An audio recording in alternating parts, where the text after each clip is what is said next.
Baik,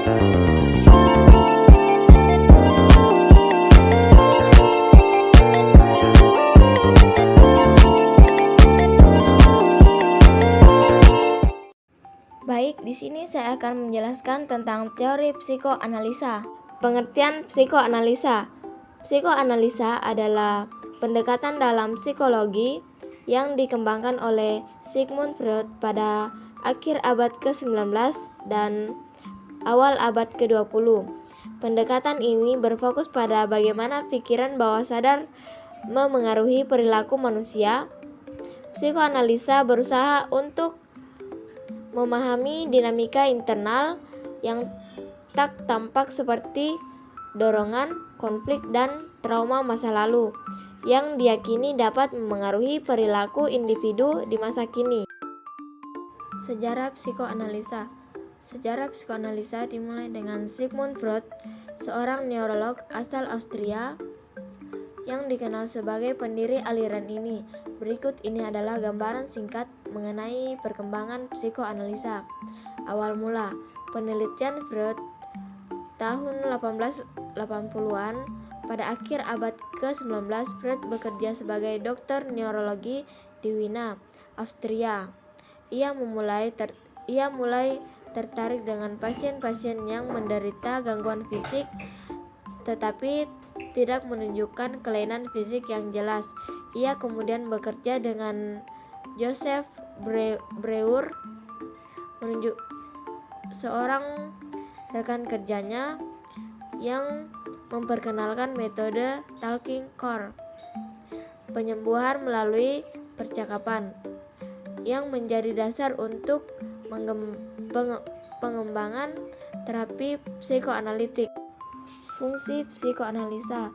Fungsi psikoanalisa berkaitan dengan pemahaman dan pengobatan masalah psikologis melalui eksplorasi mendalam terhadap pikiran bawah sadar individu. Berikut adalah penjelasan lebih rinci mengenai fungsi dan tujuan psikoanalisa.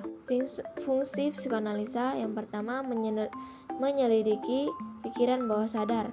Psikoanalisa berfungsi untuk mengenali lapisan pikiran bawah sadar yang tidak terjangkau oleh kesadaran. Pikiran-pikiran, ingatan, dan perasaan yang terpendam seringkali berpengaruh besar terhadap perilaku, perasaan, dan pola pikir seseorang. Dengan memahami aspek-aspek ini, individu dapat mulai menyadari dan mengatasi masalah yang berasal dari pengalaman masa lalu atau konflik batin. Kedua, mengungkap konflik psikologis. Psikoanalisa membantu mengidentifikasi dan mengungkap konflik-konflik yang terjadi antara id atau dorongan dasar, ego realitas, dan superego moralitas. Konflik ini seringkali tidak disadari dan bisa menyebabkan kecemasan atau gangguan psikologis. Dengan mengenali dan memahami konflik ini, individu dapat memperoleh solusi atau penyelesaian yang lebih sehat. Tujuan psikoanalisa. Tujuan psikoanalisa antara lain: pertama, menyembuhkan gangguan psikologis. Tujuan utama dari psikoanalisa adalah untuk mengatasi gangguan psikologis seperti kecemasan, depresi, fobia, atau gangguan kepribadian. Melalui proses analisis yang mendalam, psikoanalisa bertujuan untuk mengungkap akar penyebab gangguan ini, yang sering kali terletak pada konflik bawah sadar atau pengalaman traumatis masa lalu. Kedua, meningkatkan fungsi kepribadian.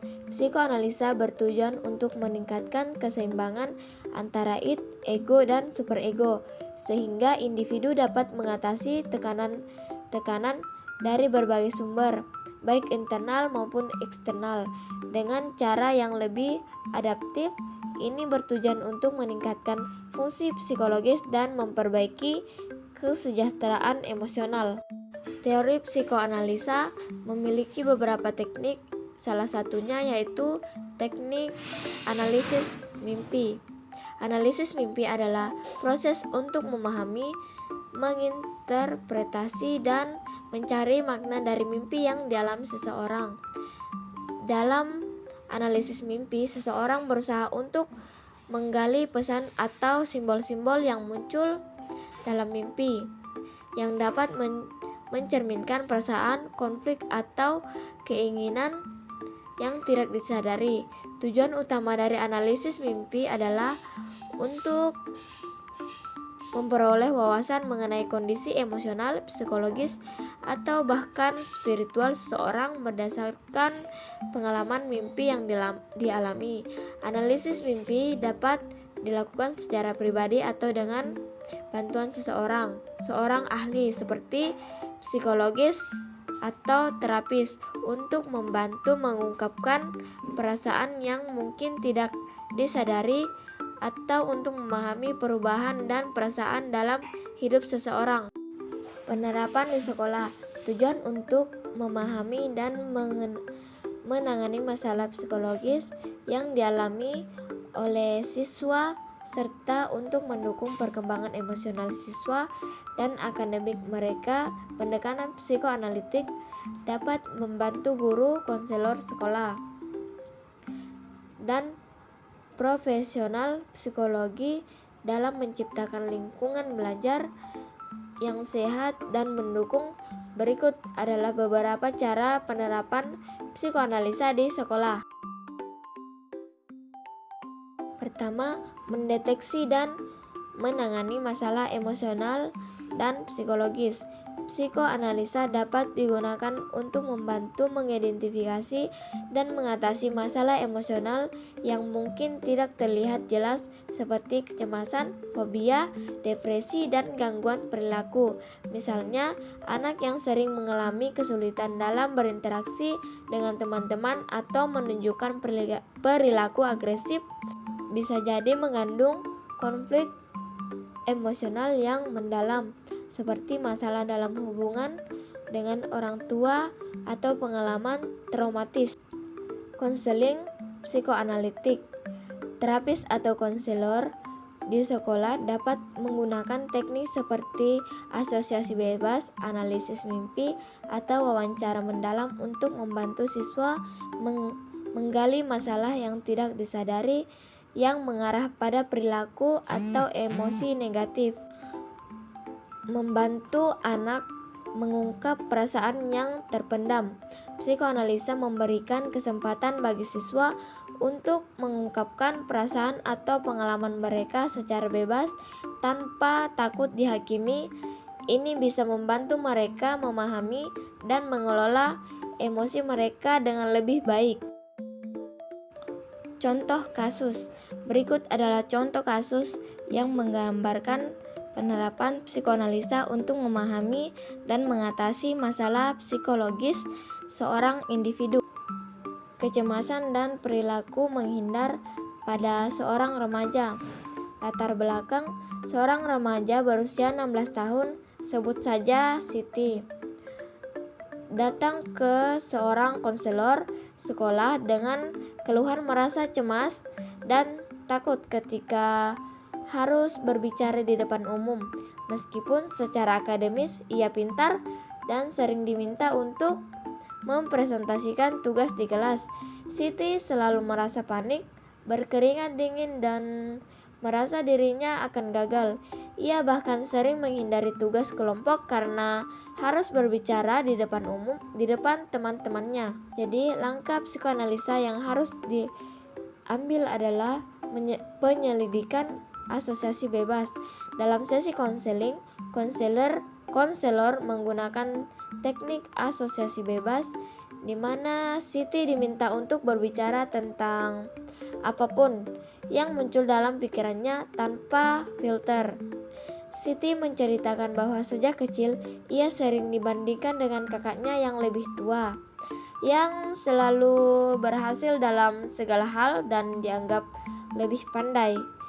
Orang tua Siti sering memuji kakaknya di depan teman-temannya yang membuat Siti merasa tidak cukup baik.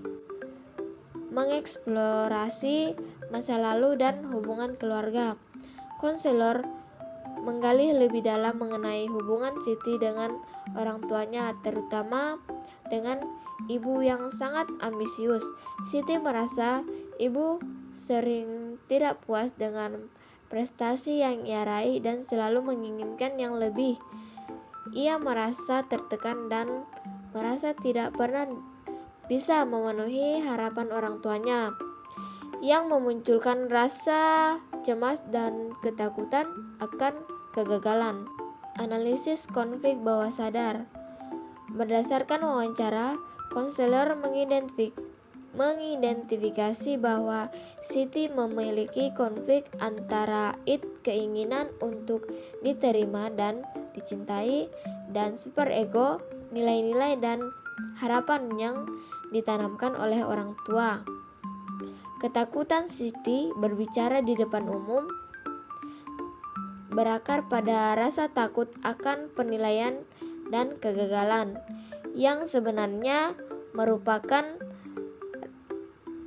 representasi dari ekspektasi berlebihan yang diberikan oleh orang tuanya. Kesimpulan, psikoanalisa adalah pendekatan psikoterapi yang bertujuan untuk menggali dan memahami pikiran bawah sadar, serta mengidentifikasi konflik internal yang mempengaruhi perilaku, perasaan, dan pola pikir individu. Berdasarkan teori yang dikembangkan oleh Sigmund Freud, psikoanalisa memfokuskan perhatian pada hubungan antara ego dan superego, serta pentingnya pengalaman masa kecil dalam membentuk kepribadian dan gangguan psikologis. Penerapan psikoanalisa di berbagai konteks seperti di sekolah atau dalam terapi individu membantu mengidentifikasi masalah psikologis yang tidak disadari seperti kecemasan, trauma, dan konflik batin. Proses analisis ini memungkinkan individu untuk menyadari dan mengatasi perasaan atau pengalaman yang terpendam, serta mengubah pola pikir atau perilaku yang maladaptif.